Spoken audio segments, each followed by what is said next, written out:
Welcome back to Boring Gear Reviews. Just in time for Halloween, we have the Boost from ElectroJunk Pedals.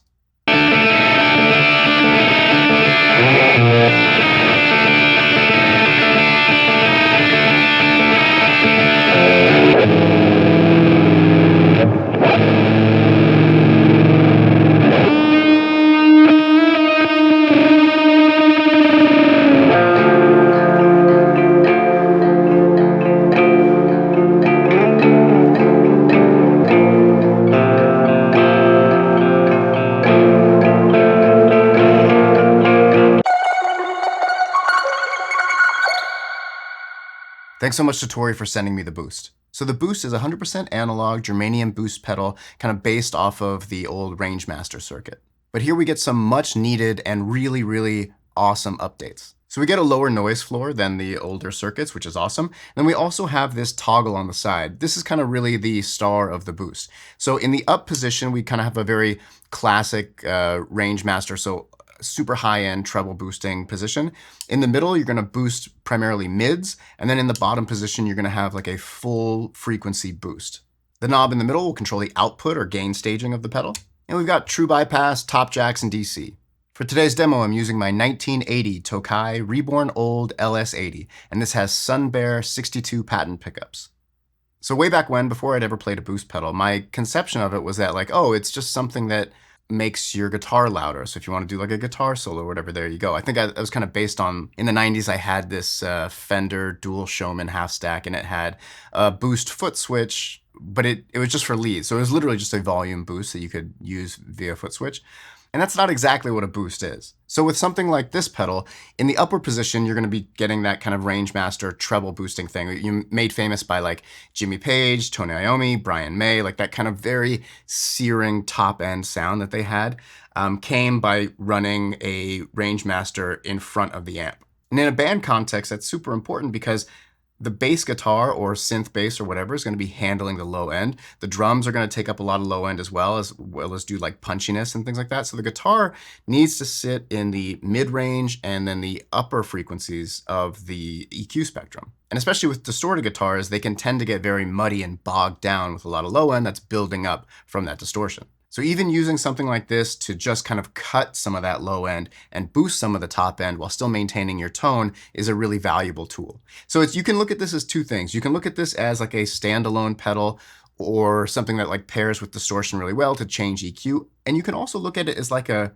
utility pedal, especially if you're into recording and things like that, and you need to really switch up your EQ, but you don't, maybe the pedals or the amp you're using doesn't have that wide of a range or varied EQ, you can use something like the Boost in front of it while still maintaining the actual characteristics of your guitar and amp and pedals. I personally found that running the Boost first in the chain is kind of where you want it to be. You can put it anywhere you like, but I personally prefer it at the very beginning of my chain. So with that being said, we're going to start with the Boost. Here we're going to be using the middle position. So we're going to be boosting the mids, and we're going to have the knob around 2 o'clock. That'll be going into the Jupiter Effects Fernweh for some slapback delay. And finally into the small sound, big sound fuck overdrive. So here we're gonna have kind of like a nice, thick mid-gain distortion.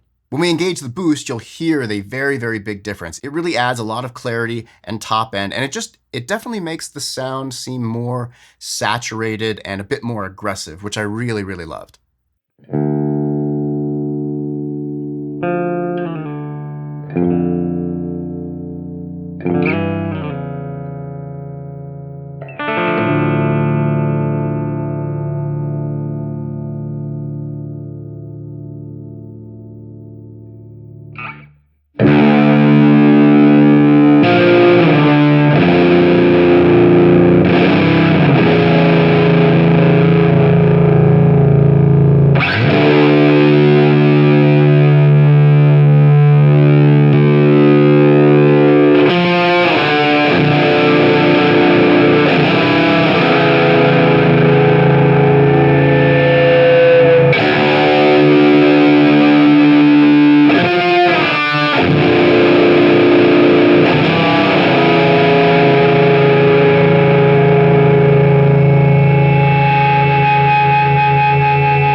Okay, for this next clip, we're going to have the toggle in the upward position, so we're going to be boosting the high end, and we're going to max the knob here. So it's going to add quite a bit of distortion and saturation in its own right.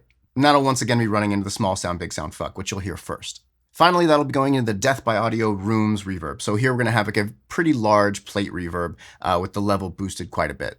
So oftentimes when we think of like a Rangemaster or a boost pedal, we're thinking of more vintage tones. But I did want to show how it can be used for a very kind of doom-oriented or sludgy guitar tone. What I love about this is just how aggressive it is. And even though it's in the upward position, it's not like it's going to be thin. You'll still hear it's incredibly thick and very heavy sound. One of the things I found most exciting about the boost is how it adds harmonic feedback to your tone.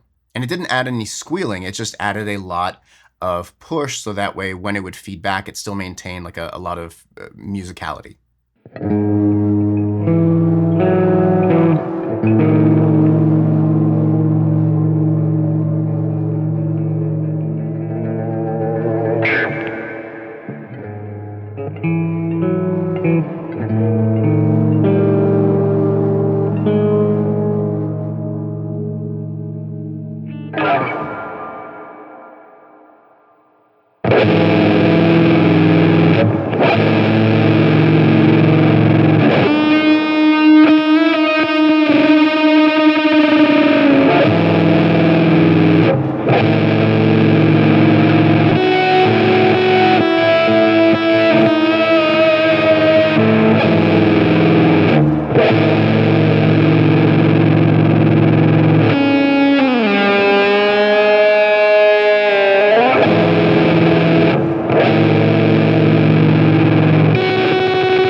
And finally, we're going to put the toggle in the downward position on the boost, so it's going to be boosting the kind of a full spectrum of the EQ, and we're going to have the knob around 1 o'clock. And that'll be going into the fuck overdrive once again, and then finally into the CXM 1978 from Chase Bliss Audio and Maris, and this will be kind of like a large plate reverb. So in the beginning section of the clip, it's just going to be the boost. And here you'll hear how it can really be used as like a standalone pedal, and it has like a very vintage voiced amp sound. It's a little saggy and really kind of punchy and round.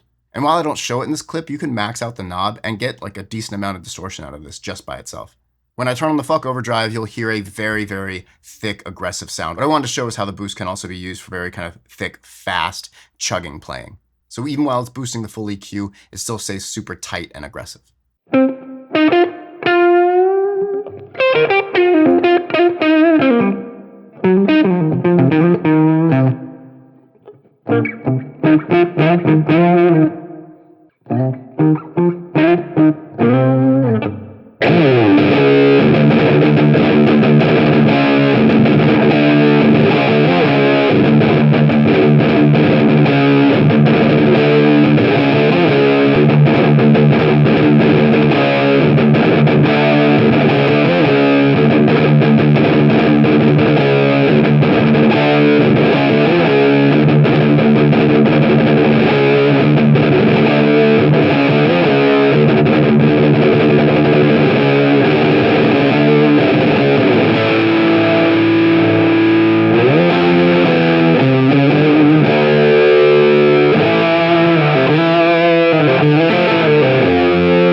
And that'll do it for the ElectroJunk Pedals Boost. Like I said, whether you're going to look at this as a distortion pedal or an EQ pedal, or purely like a utility pedal, it's something that is really valuable to have. In a band context or live context, it can be very difficult to stand out in the mix. Maybe you want it for certain sections, or maybe you want it always on. And sometimes when you add a lot of EQ pedals, sometimes it introduces a lot of noise and it degrades the signal and you lose, tone and all this stuff. So having something like this is really valuable in that setting. If you're into recording, you might have a sound, you go, oh, that's super cool, but it's for some reason it's not standing out, or it's nice, but it's not putting it over the top. It's really easy to just throw this in front of whatever else you're using and really find like a new sort of tone. So for me, whether I'm playing live or recording, I find this to be like a super valuable pedal to have. This is ElectroJunk's first pedal, and I'm really looking forward to seeing what else they do because this is really great. If you dig the content, please consider hitting that like, subscribe, and share. Pass along this stuff to people who might be interested. I really appreciate all the support, and thank you. And as always, links for everything in the description below, and I'll see you next video. Peace.